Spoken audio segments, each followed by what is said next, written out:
Hey guys, what is going on? It's Dardan here, and yesterday was the release of the new Ancient Comet with a lot of new stuff like abilities and familiars. But we're gonna start off first with the changes to the Nihils and Muspas. So now they have a drop table, and you can also assign or log them as a Slayer task for 50 points each, and you can toggle between them. So I bought them first, then I found out they're not really worth the Slayer XP, so I toggled it off again, and then you can toggle it on again by buying it again for 50 points. So that's pretty cool. The Muspas I haven't tried for XP yet, but the Nihils were pretty bad XP with around 100k XP an hour Slayer, which is actually quite bad considering the other ones are all like 130k an hour. And the drop table for the Nihils actually is pretty good. They drop pretty decent stuff. It's not bad money maker as well. I haven't really tried the money making an hour, but was pretty decent. And they have a chance of dropping a Zerite bow, which is confirmed. But the chance is 1 in 1 million, so that's not really worth actually camping for at all. Your chances are way higher next, so don't sell your Zerite bow just yet because it's like winning the lottery. And then they also have a drop table for the ingredients for the making the familiar, so that's how you get the new familiars as well. And the Muspas drop Dragon Ward, which is a magic shield, I believe. And Dragon Hesta and Dragon Throwing Knives. I haven't really got any of those in a few minutes, so they seem to be a bit rare. And I mean, they're level 60 weapons and shields, so they're not really worth getting, to be honest.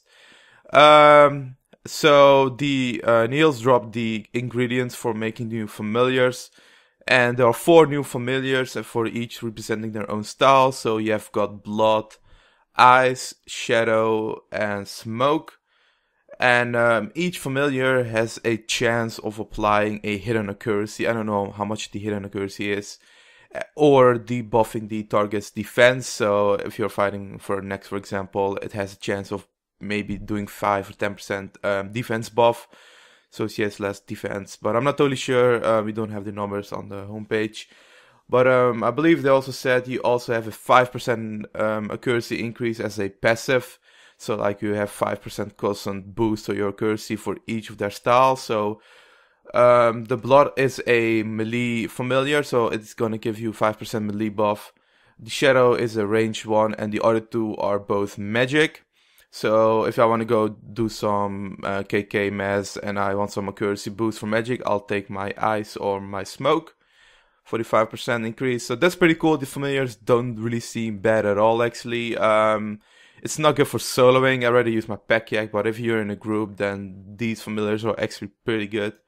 So that's not bad at all. The special attack is really bad though for the special scroll. It can stun your target and do some small damage, but the Steel Titan is way better for that, for DPS. So the special scroll is not good. Alright, so let's get to the new abilities. So in order to get these new abilities, you must go to the dig site and talk to the archaeologist. I believe that's how you pronounce it. And you have to talk to him, then he gives you a book. You read the book, or you don't even have to read the book, I believe. Just destroy the book again.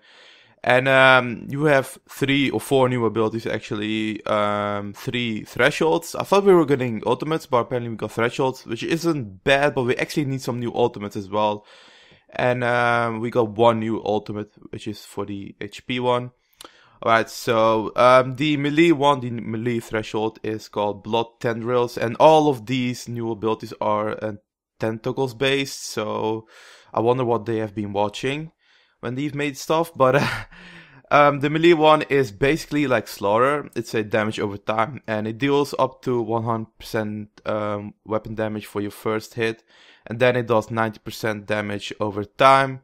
And 25% of the weapon damage goes to you. So all these abilities are based on doing damage over time, or doing good damage, but hurting you as well. So they can be actually quite harmful, and they can actually kill you as well if you have really low life points. But the melee one is basically like Slaughter. It's actually a pretty good one. It's decent DPS as well. It's not bad at all. You should use this at bosses and high level Slayer creatures like Arrows. It's pretty good. And then the range one is actually really good. The Shadow Tendril, and you get a few hits on you, quite a lot actually. You can lose quite a lot of HP 2 to 5 hits of base of 33 to 250 weapon damage. So you can get a lot of damage on your target. On yourself, and then damages the target for 66 up to 500% weapon damage in one hit. So, and I've seen people hit 10k, which is the cap actually on their celestial task. So you can hit 10k with this ability, which isn't bad at all actually. But if you compare it to, let's say, Wild Magic with Sunshine, you can hit like 5 and 6k with Wild Magic, which is like 11k. So then again, like, it is not totally OP. Well, then again, Wild Magic actually is OP. It's quite decent considering you lose quite a lot of life points yourself. But it is pretty good and it's not bad for a threshold at all. Then the Smoke Tendril, which is the magic one, is probably the worst of all the three. It isn't bad, but deals up to 100% weapon damage to the target. Then 3 more hits as a combo attack, up to 125, 150, and 200% weapon damage. During the combo, you also suffer 25, 50, and 100% weapon damage. Now, the annoying part of this ability is it's a combo or channeled ability, meaning that you have to wait for the animation to end, and it's not a damage over time like the melee one is. So you can compare this to Fury and Concentrated Blast. You have to wait until the thingy ends, the animation. So that's why this one isn't really that good. It doesn't really hit that high as well. I mean, I guess it's not bad for having another threshold magic, because all you use is really Wild Magic and Asphyxiate. So I cannot really say for sure yet if it's actually worth using the Adrenaline. I have to do a bit more testing, but it's not that bad as well. Alright, so the last ability is actually an ultimate ability, and it's called Asylum, I believe that's how you pronounce it. And it's for Constitution, and you need 91, so quite a high level one. And this ability is actually really cool for group PVM, or even, well, solo not so much, but group for all. What it does is once you use it, it plays like a small stone in the middle, and like with an aura all like surrounding it like a circle. And everybody who's like near that aura will get a 1 up to 7% heal of their maximum life points, although this seems to be every time the same, so I don't really get it. For me, it kept healing like the maximum, so 7 out of my max LP, so like 701 the whole time for 20 seconds long, and every 4 seconds it will heal you. So this one is actually really cool for if you are doing KK with a 3 or 4 man team, and one guy can place it in the end, and you will get some good healing out of it, and all the other group bosses as well. So this one is actually really good, and it's quite awesome to see different kinds of abilities getting added to the game, and these actually were pretty good. Alright guys, so that concludes the update. Awesome update. This is what we need to get more often. 4 new abilities, each being unique, especially the Constitution one, giving also a new role into the game, like the healer role.